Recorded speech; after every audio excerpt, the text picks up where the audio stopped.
Bismillah ir-Rahman ir-Rahim. Assalamu alaikum wa rahmatullahi wa barakatuh. Mes chers frères et sœurs dans l'islam, et bienvenue à toutes et à tous, musulmans et non-musulmans, qui nous rejoignent sur cette chaîne bénie dédiée à l'enseignement islamique. Avant même que nous commencions ce soir, je vous invite chaleureusement à vous abonner à la chaîne Imagination Polie, à liker cette vidéo, à la partager avec vos proches et vos amis, et à commenter Allah Akbar, pour que cette lumière de la connaissance atteigne le maximum de cœurs à travers le monde entier. Chaque abonnement, chaque partage est une sadaqa jariya pour vous, une aumône continue dont la récompense ne s'arrête pas, Inch'Allah. Que Allah vous bénisse pour votre soutien à cette mission d'éducation et d'éveil islamique. Ce soir, mes frères et sœurs, une question extrêmement importante et très fréquemment posée par nos frères et sœurs à travers le monde nous a été soumise. Et cette question touche à quelque chose que beaucoup de musulmans vivent au quotidien, dans leur foyer, dans leur restaurant, dans leurs voyages, dans leurs relations avec leurs collègues non musulmans. La question est la suivante. Quel est le statut des fruits de mer en islam? Sont-ils halal? Sont-ils haram? Y a-t-il des différences entre les espèces? Y a-t-il un consensus des savants ou y a-t-il un désaccord? Et comment un musulman sincère doit-il naviguer dans ce sujet pour plaire à Allah et protéger sa foi? Voilà la question. Et ce soir, bi'idnillah, nous allons y répondre avec toute la rigueur, toute la clarté et tout l'amour que ce sujet mérite, en nous appuyant exclusivement sur le Coran et la Sunna authentique du prophète Muhammad, sallallahu alayhi wa sallam. Commençons par le commencement, mes frères et sœurs, et posons le cadre général de la question de la licéité des aliments en islam. L'islam est une religion complète, parfaite, qui régit tous les aspects de la vie humaine, y compris ce que nous mangeons.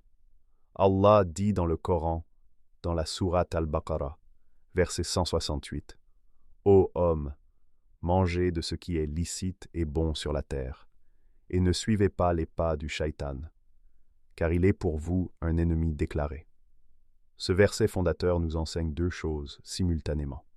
Premièrement, Allah nous autorise à manger ce qui est licite et bon.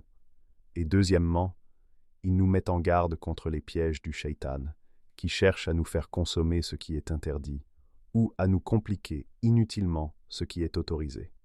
Et c'est là un point capital, mes frères et sœurs. L'islam n'est pas une religion de restriction inutile. La règle de base en islam concernant les aliments, comme le rappellent de tous les savants, est que tout est halal, sauf ce qu'Allah a explicitement interdit. C'est la règle d'or. L'autorisation est la norme, et l'interdiction est l'exception qui nécessite une preuve textuelle claire et authentique. Maintenant, entrons dans le vif du sujet, les fruits de mer. Lorsque nous parlons de fruits de mer, nous parlons d'un univers extrêmement vaste et diversifié qui comprend les poissons de toutes espèces, les crevettes, les homards, les crabes, les moules, les huîtres, les palourdes, les calmars, les pieuvres, les poulpes, les méduses, les oursins, les concombres de mer et bien d'autres créatures marines. La question est donc, est-ce que tous ces animaux sont permis aux musulmans? Est-ce que certains le sont et d'autres non? Et sur quelles bases scientifiques et scripturaires reposent ces distinctions? La première chose que je veux vous dire ce soir, mes frères et sœurs, est que le Coran lui-même répond à cette question avec une clarté remarquable. Allah dit dans la sourate Al-Ma'idah, verset 96, « Il vous est permis de chasser dans la mer et d'en manger, comme jouissance pour vous et pour les voyageurs.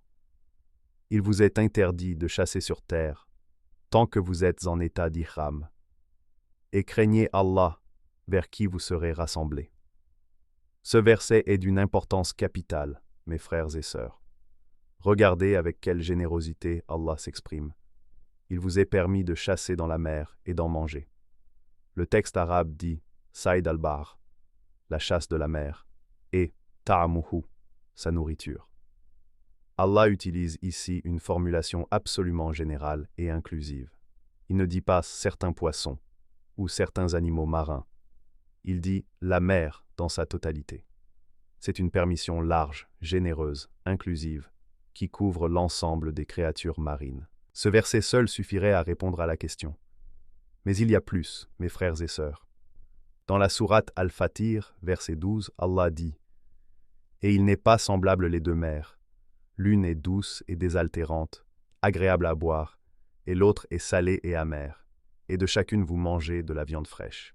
Allah dit ici lahman tariyan, de la viande fraîche, en parlant des deux types de mer, eau douce et eau salée. Cela confirme que les créatures des mers et des eaux douces sont destinées à être consommées par les êtres humains.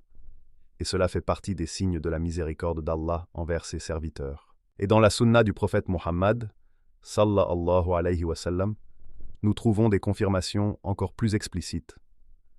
Dans un hadith célèbre et authentique, rapporté par Imam Malik dans Al-Muwatta, et authentifié par de nombreux savants, le prophète, sallallahu alayhi wa sallam, a été interrogé sur l'eau de mer.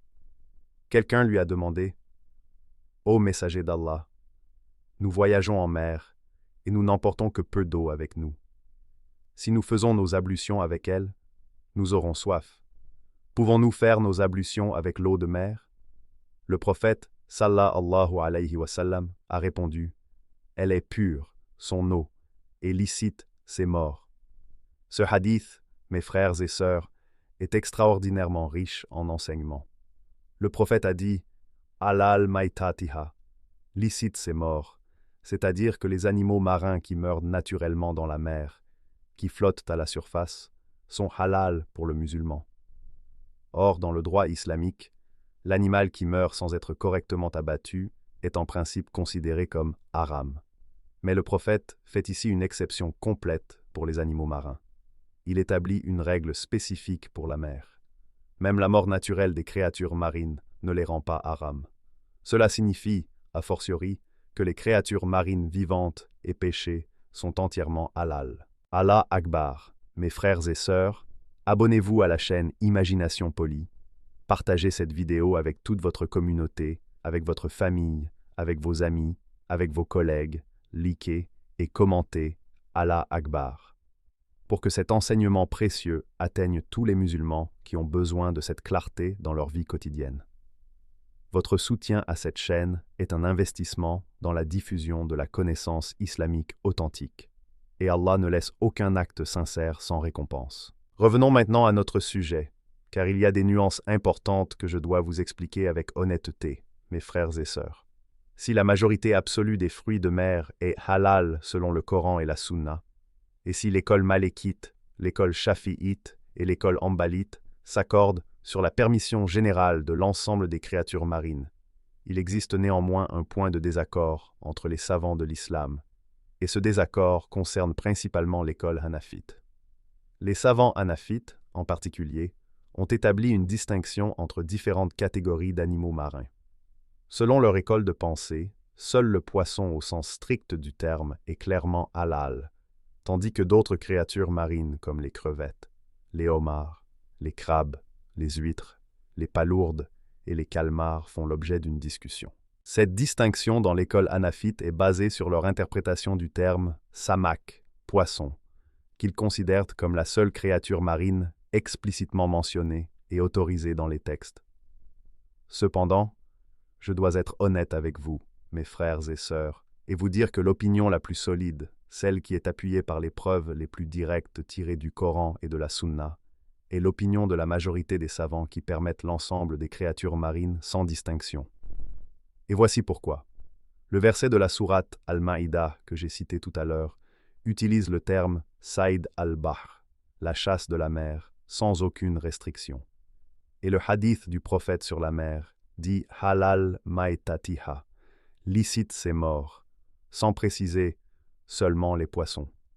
La généralité du texte coranique et prophétique est la règle, et réduire cette permission générale à une seule catégorie nécessiterait une preuve explicite de restriction, preuve qui n'existe pas dans les textes authentiques. Il y a également un hadith important rapporté par Imam Ahmad et Ibn Majah, où le prophète Muhammad sallallahu alayhi wa sallam parle de l'expédition maritime des compagnons et de la baleine qu'ils ont trouvée morte sur le rivage. Ils ont hésité à la manger parce qu'elle était morte naturellement. Mais lorsqu'ils en ont informé le prophète à leur retour, il leur a dit que c'était licite, que c'était une nourriture qu'Allah avait fait sortir pour eux. Ce hadith confirme une nouvelle fois la généralité de la permission concernant les animaux marins, y compris les mammifères marins dans certaines opinions, bien que sur ce point précis, les savants aient également des discussions. Maintenant, parlons de cas concrets que vous rencontrez dans votre vie quotidienne, mes frères et sœurs. Les crevettes sont-elles halal? Selon la majorité des savants, les crevettes sont entièrement halal. Elles sont des créatures marines. Elles tombent sous la permission générale du verset Al-Maïda et du hadith sur la mer. L'école hanafite classique les considère comme makrouh, c'est-à-dire légèrement répréhensibles, mais pas haram, et certains savants hanafites contemporains les ont déclarés halal sur la base des preuves générales.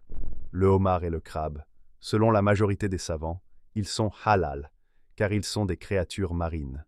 Les huîtres et les moules, halal, selon la majorité. Les calmars et les pieuvres, halal, selon la majorité. Il n'existe aucun texte coranique ou prophétique authentique qui interdise spécifiquement l'une de ces créatures.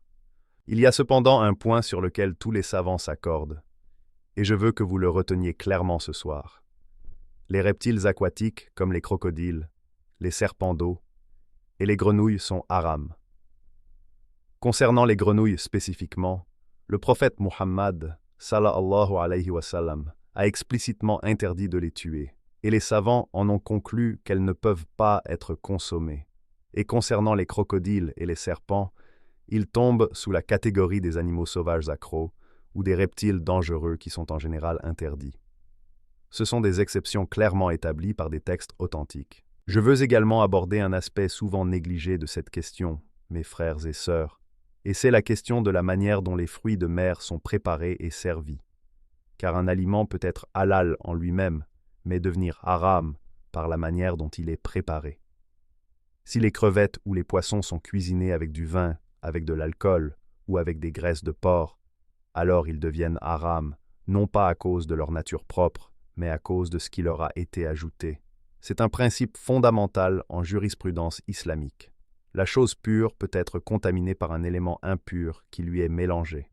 Le prophète, sallallahu alayhi wa sallam, a dit « Ce qui enivre en grande quantité est haram en petite quantité. » Tirmidhi.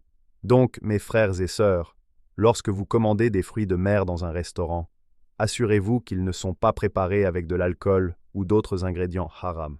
C'est votre responsabilité en tant que musulman conscient.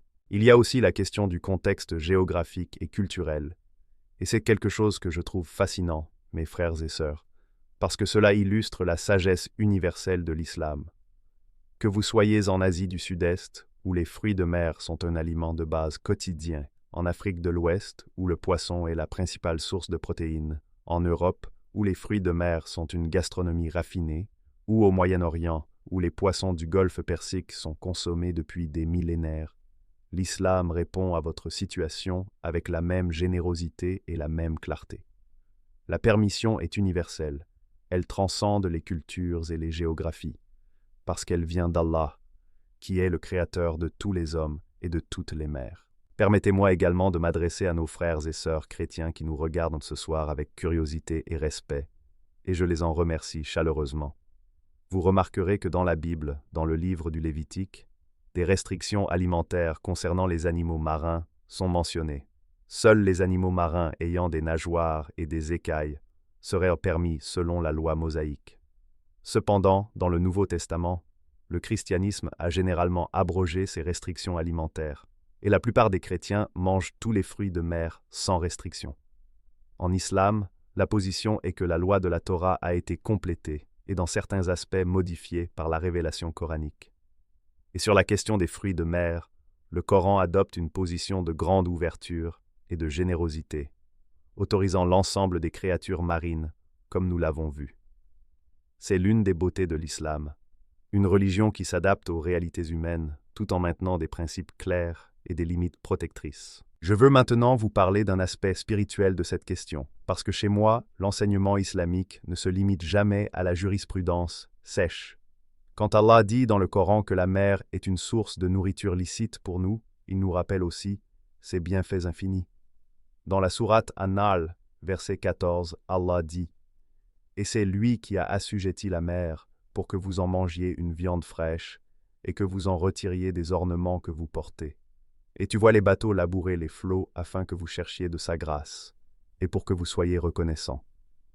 Mes frères et sœurs, la prochaine fois que vous mangez un poisson, une crevette, un homard, souvenez-vous que c'est un don direct d'Allah. C'est lui qui a créé les mers. C'est lui qui a créé les créatures qui y vivent. C'est lui qui les a assujettis pour votre nourriture.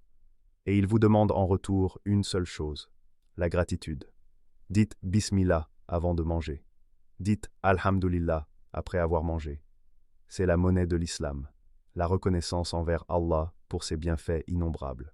Allah Akbar, Allah Akbar, Allah Akbar. Mes frères et sœurs, je vous invite une nouvelle fois à vous abonner à la chaîne Imagination Polie, à liker cette vidéo, à la partager massivement sur tous vos réseaux sociaux, avec votre famille, vos amis, vos collègues, vos communautés.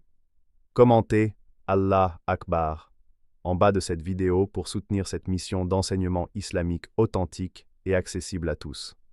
Chaque action que vous posez pour diffuser cette connaissance est enregistrée par Allah, et il récompense chaque effort avec une générosité qui dépasse notre imagination. Pour résumer, mes frères et sœurs, et pour que chacun reparte ce soir avec une certitude claire et apaisée dans son cœur.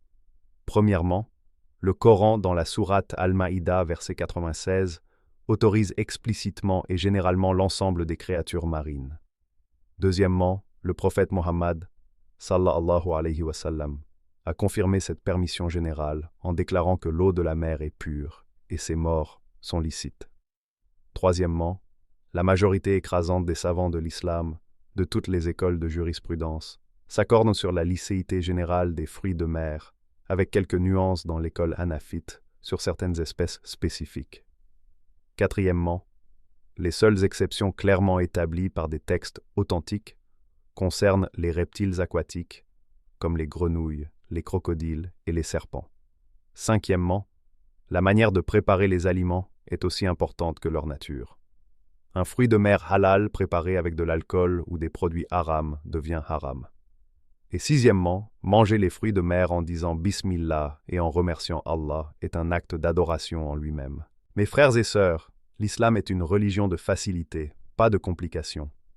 Allah dit dans le Coran, dans la sourate Al-Baqarah, verset 185, « Allah veut pour vous la facilité, il ne veut pas pour vous la difficulté. » Et dans la sourate Al-Hajj, verset 78, il dit, « Il ne vous a imposé aucune gêne dans la religion. Alors, ne vous compliquez pas la vie inutilement. Les fruits de mer sont, dans leur grande majorité, une bénédiction d'Allah que vous pouvez consommer avec joie, avec gratitude et avec la conscience d'un musulman qui sait que chaque bouchée mangée dans le souvenir d'Allah est une forme d'adoration. Mangez bien, mes frères et sœurs. Mangez halal.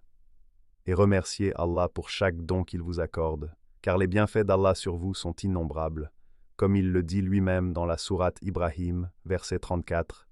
Si vous essayez de dénombrer les bienfaits d'Allah, vous ne pourriez les compter. Que Allah vous bénisse tous et toutes, qu'il garde vos cœurs purs, qu'il guide vos pas sur le chemin droit, qu'il vous accorde la santé, la foi et la sagesse dans toutes vos décisions quotidiennes.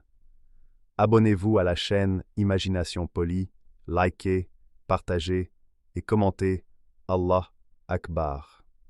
Je vous aime pour l'amour d'Allah, mes frères et sœurs, et je vous retrouve très bientôt pour un nouvel enseignement.